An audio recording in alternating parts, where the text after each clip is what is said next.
New versus old Ford F-Series, built better or not? Today on Advanced Backyard Mechanic, we are settling the score. We're tearing into 30 years of Ford F-Series history, from the unkillable 300 inline-six to the twin-turbocharged EcoBoost monsters, from the heavy steel dent sides to the military-grade aluminum beer cans. We're looking at frame rigidity, engine longevity, the death rattle, the spark plug spit out, and whether a truck with a 12-inch touchscreen is actually a work truck or just a rolling iPad. Is the new Ford F-Series built better, or did Ford leave its soul and its durability back in the 90s? Grab your 10mm socket if you can find it, because we're going deep. Philosophy of tough. Before we look at the bolts, we have to look at the philosophy. In 1990, a Ford truck was a tool. It had a bench seat that felt like a church pew, a radio that barely caught AM stations, and a dashboard made of plastic that would eventually crack in the sun. But it was simple. In 2026, though, these things are luxury liners. They have massaging seats, 360-degree cameras, and more computing power than the Apollo 11 moon mission. But here's the mechanic's dilemma. Complexity is the enemy of reliability. Every sensor is a potential failure point. Every wire is a place for corrosion to hide. Does better mean it can tow 14,000 pounds? Or does better mean you can still start it in 30 years? Let's start with the foundation, the frame and the body. Steel versus aluminum, the beer can. In 2015, Ford did the unthinkable. They switched the best-selling vehicle in America to an all-aluminum body. The internet lost its mind. Chevy ran commercials throwing toolboxes into the beds to show them puncturing. But let's look at the facts. The case for old steel. The older trucks, the 9th and 10th gens, used heavy-gauge steel. It was stiff, it was familiar, and any body shop in the world could weld it. If you dented it, you grabbed a hammer and a dolly and you went to work. The case for new aluminum. As a mechanic, I love aluminum for one reason: rust. If you live in the Salt Belt, Ohio, Michigan, New York, you know that steel Ford bodies disappear faster than a 10mm socket. The 11th and 12th gen F-150s are notorious for rocker panels and wheel arches turning into Swiss cheese. The new aluminum? It doesn't rust. It can undergo galvanic corrosion if you're not careful, but it won't crumble into a pile of orange flakes. Plus, Ford saved 700 pounds. That's 700 pounds of free payload and towing capacity. The verdict on the body? New is better, period. I'll take a body that doesn't disappear over a body that's slightly easier to dent, any day of the week. But what about the frame? The new frames are fully boxed high-strength steel. The old frames were C-channel. C-channel flexes. Flex is good for some off-roading, but bad for towing stability. The new trucks are objectively stronger. But if you bend a new boxed frame, good luck straightening that back to factory specs. Now we're in my territory, the engine bay. This is where the Built Ford Tough slogan lives or dies.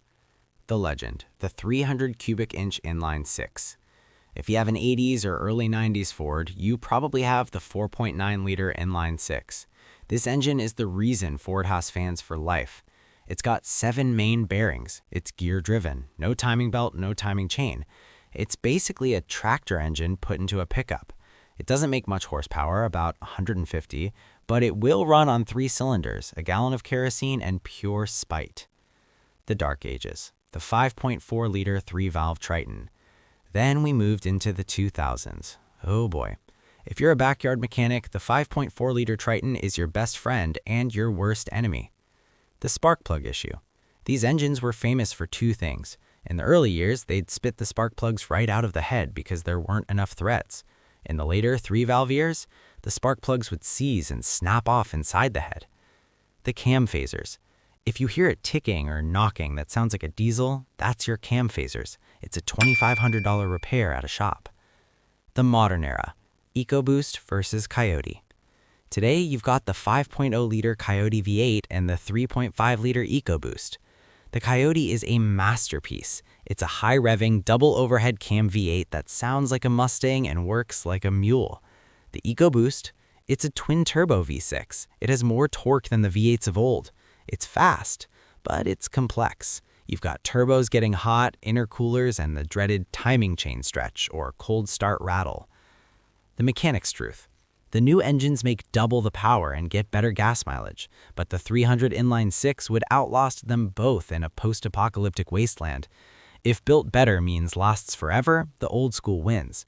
If built better means can actually pull a 30-foot trailer up a mountain without breaking a sweat, the new engines win by a mile. Transmissions. From 4-speed to 10-speed. Let's talk about the slush boxes. Back in the day, you had the E4OD, or the 4R70W. 4 speeds. They were simple, they shifted like a brick through a window, and they were generally reliable if you kept the fluid clean. Now, we have the 10R80, 10 speeds. This transmission is constantly shifting to keep the engine in its happy place for fuel economy. Here's the problem.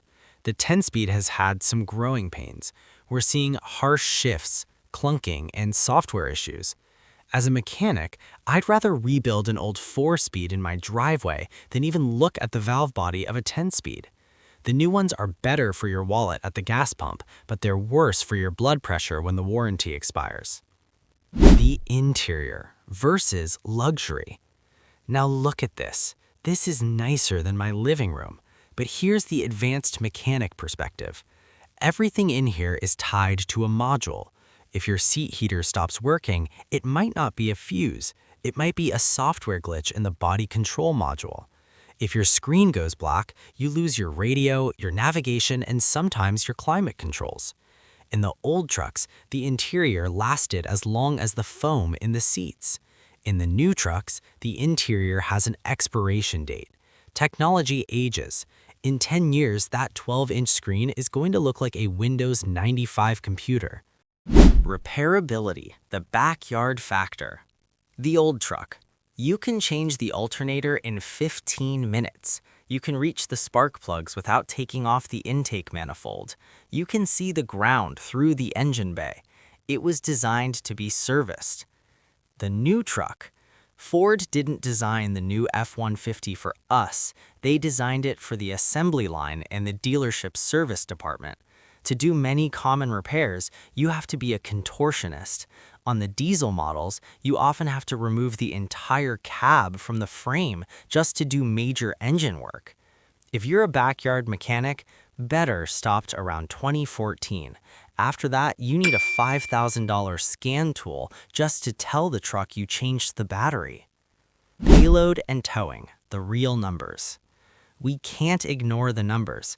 A modern F-150 with a 2.7-liter EcoBoost, the small engine, will out-tow, out-accelerate, and out-brake the baddest V8 from 1996. And let's talk about safety. The old trucks were steel coffins. In a head-on collision, that rigid steel steering column was coming for your chest. The new trucks have crumple zones, side curtain airbags, and automatic emergency braking. You might be able to fix the old truck after a crash, but the new truck ensures you are still around to fix it. The reliability ranking by generation. If you're looking to buy, here is the Advanced Backyard Mechanics definitive ranking of Ford F-Series build quality. S tier, the Immortals, 1992 to 1996, the OBS, simple, rugged, and the peak of fix-it-yourself engineering. A tier, the Sweet Spot, 2011 to 2014. You get the modern power of the Coyote and EcoBoost, but you still have a steel body and slightly less gadgetry than the brand new ones. B tier, the modern workhorse, 2018 to 2020. Ford fixed the early aluminum issues and refined the 10-speed transmission. These are great trucks, but they're getting complex. C tier, the Guinea Pigs, 2004 to 2008.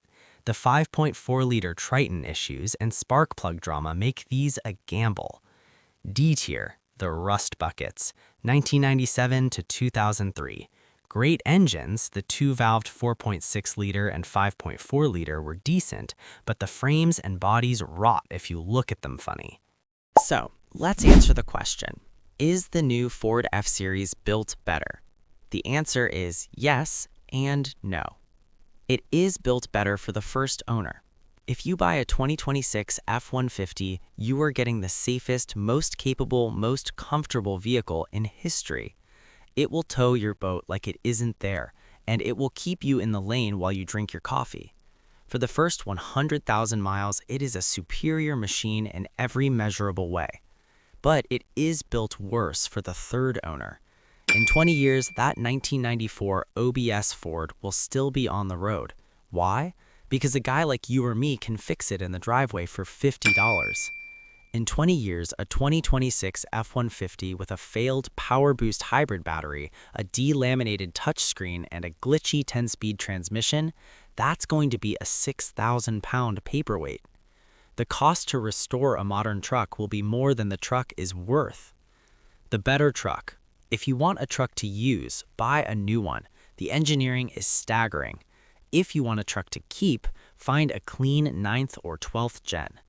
If you want to see me actually fix these problems, check out my playlist on F-150 Common Fixes.